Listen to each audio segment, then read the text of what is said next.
আজকে সারা দিনের কাজগুলো করার পরে অনেকটাই শান্তি লাগছে।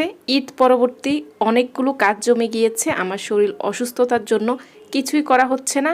আজকে সে আগের রুটিনে আবারও ফিরে আসলাম আর অনেকগুলো জমে থাকা কাজও কিন্তু করে নিলাম। প্রচণ্ড গরম পড়েছে, সেজন্য কি রান্না করব ভাবতে ভাবতে গরমে খাওয়া যায় এরকম তৃপ্তিদায়ক কিছু রান্না বান্না করলাম। এই যে সজনে ডাঁটা দিয়ে ডাল রান্না করে নিয়েছি, যেটা আমার খুবই পছন্দের। পালং শাক রান্না করে নিয়েছি, ভেন্ডি ভাজি, আর মেয়ের পছন্দের মুসমুসে মাছ ভাজা। সকালে সবার পছন্দের নাস্তাও কিন্তু বানিয়ে নিয়েছি। আর এসব কিছু একা হাতে কিভাবে ম্যানেজ করলাম সেটাই আজকের ব্লগে দেখতে পাবেন। আমার কাছে মনে হয় রোজার মধ্যে সব দিক দিয়েই অনেক শান্তি। এই যে সকালে উঠে নাস্তা বানানোর কোনো টেনশন থাকে না। আর এখন তো আবারও শুরু হয়েছে, সকালে উঠে নাস্তা বানাও। এই যে আলু ভাজিগুলো দেখতে পাচ্ছেন, মানে আলু কুচি, সেটা আমি রাতে রেডি করে একটু লবণ পানিতে ভিজিয়ে নর্মাল ফ্রিজে রেখে দিয়েছি। আর সকালে উঠে প্রথমে আলু ভাজিটা বসিয়ে দিয়েছি। বেশ কিছু পরিমাণ টমেটো দিয়ে এই ভাজিটা করে নিব। যদিও সাধারণ নাস্তা, আসলে আলু ভাজি, রুটি, ডিম ভাজি এগুলো আমাদের সবার পছন্দের। কিছুদিন পর পর এভাবে করা হয়। আর পাশাপাশি আমি সেদ্ধ রুটি বানিয়ে নিচ্ছি।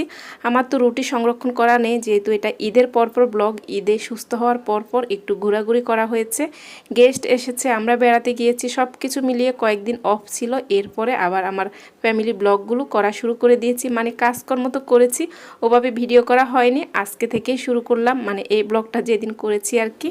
এই তো আমাদের নাস্তা খাওয়া হয়ে গিয়েছে। এখন ডাইনিং টেবিলটা গুছিয়ে উপরে র্যাকসিনটা দিয়েছি, না হলে ডাইনিং টেবিল খুব দ্রুত ময়লা হয়ে যায়। আর এখন জিদনির রুমের পর্দাটা খুলে বাইরে দেখছিলাম কত সুন্দর আবহাওয়া, তবে রোদের অনেক প্রখর, মানে অনেক রোদ উঠেছে। আর এই তো প্রথমে ওর রুমটা গুছিয়ে নিয়েছি, এখন আমার বেডরুমটাও গুছিয়ে নিচ্ছি। যদিও ঈদের ছুটি, তারপরেও চেষ্টা করি সকাল সকাল কাজগুলো শুরু করে নেওয়ার জন্য। যেহেতু কয়দিন কাজ করতে পারিনি, তাই আজকে সকাল থেকে কাজ করে নিচ্ছি, এই জন্য অনেক কাজ করা যাচ্ছে। এই তো গোছ গাছের কাজ শেষ করে এখন চলে আসলাম কি রান্না করব, ফ্রিজটা খুলে সেটাই ভাবছিলাম। তো ভেবে চিনতে মাছ মশলা কি বের করা লাগবে সব কিছু বের করে নিয়েছি।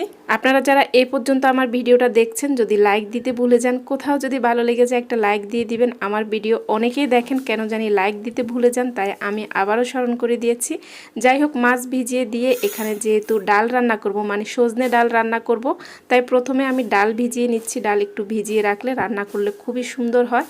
এখানে আগের দিন কিছু বাজার আনা হয়েছে, যেগুলো আমি ফ্রিজে এমনিই রেখে দিয়েছি, যেমন ভেন্ডি, কাঁচামরিচ এগুলো। তবে শাকটা সকালে এনেছে, এগুলো আমি রেডি করব, মানে শাক কাটবো একটু সময় নিয়ে। আগে এই দিকের কাজ সেরে নিয়ে, এই যে জিদনির বাবা কিছু কাপড় ওয়াশ করে নিয়েছে, আর এগুলাতে আমি এখন নীল দিয়েছি। সাদা কাপড় চোপড়, বেড কভার, পর্দা সহ এগুলো একসাথে আমি ধোয়ার চেষ্টা করি, তাহলে একসাথে আমি আবার আমার হাতে নীল দিয়ে দিই। সাদা কাপড়ে নীল দিলে আমার কাছে খুবই ভালো লাগে, সব কিছু নতুন মনে হয়। যাই হোক, আগের দিনের কিছু কাপড় ছিল, ওগুলো গুছিয়ে এখন রান্নাঘরে এসে প্রথমে আমি ভাত বসিয়ে দিচ্ছি। রাইস কুকারে যেহেতু ভাত হবে, ভাতটা বসিয়ে দিয়ে তারপর আমি অন্যান্য কাজ করব। অন্যান্য কাজ বলতে রান্নার ঝামেলা তো তেমন একটা নেই, তবে এই যে দেখতে পাচ্ছেন শাক, ধনিয়া পাতা, এগুলো কাটতে আমার অনেক সময় লাগবে। পরবর্তীতে আমরা তিনজন মিলে এগুলো কেটে নিয়েছি, মানে বেছে নিয়েছি। এই তো শাকগুলো বেছে তারপরে এখন চলে এসেছি রান্নায়। প্রথমে আমি ডাল, মানে সজনে ডালটা প্রেসার কুকারে বসিয়ে দিচ্ছি। টমেটো, পেঁয়াজ, কাঁচামরিচ, ডালের সাথে লবণ, হলুদ সব কিছু দিয়ে একসাথে বসিয়ে দিচ্ছি। এভাবে প্রেসার কুকারে ডাল রান্না করলে খুবই সফট হয় আর অল্প সময় হয়ে যায়। পরিমাণ মতো তেল দিয়ে বসিয়ে দিয়েছি। এখন এই যে মাছটা ভাজা করব, একেবারে সব মশলা ভালো করে মেখে নিচ্ছি। এই মাছের মধ্যে কোনো পেঁয়াজ দিব না, এভাবে মশলা মেখে কিছুক্ষণ রেখে দিয়েছি। তারপরে ভাজা ভাজা করে নিব। আর এদিক দিয়ে তেলের মধ্যে ডালটা ভেজে নিয়ে এখন সজনে ডাঁটা দিয়ে পরিমাণ মতো পানি দিয়েছি। তারপরে ঢাকনা লাগিয়ে একটা সিজ দিলেই কিন্তু রান্নাটা হয়ে যাবে। দেখুন, মাছ ভাজা আর ডাল হচ্ছে, এদিক দিয়ে আমি পালং শাকগুলো ধুয়ে নিচ্ছি। এভাবে করে একসাথে কাজগুলো করে নিচ্ছি। আর এখানে আমি শাকটা বসিয়ে দিব। তাই সব মশলা পরিমাণ মতো পেঁয়াজ আর তেলের মধ্যে দিয়ে কিছুটা টমেটো দিয়েছি, বেশ কিছু পরিমাণ টমেটো দিয়েছে। এখন টমেটো সব কিছু দিতে আমার কাছে ভালো লাগে, একটু বেশি পরিমাণে দেই। মশলা কষিয়ে শাকগুলো দিয়ে ঢাকনা দিয়ে রেখে দিয়েছি। এদিক দিয়ে সজনে ডালটা হয়ে গিয়েছে, আমি একটা পাতিলে তুলে নিয়েছি। এই যে দেখুন, পালং শাকটাও কিন্তু রান্না হয়ে গিয়েছে। কিছুটা ভাজা মাছও দিয়েছি। আর এই যে এদিক দিয়ে ভেন্ডি ভাজি করে নিয়েছি। আসলে গরমের মধ্যে এই সবজিগুলো খেতে অনেক বেশি ভালো লাগে।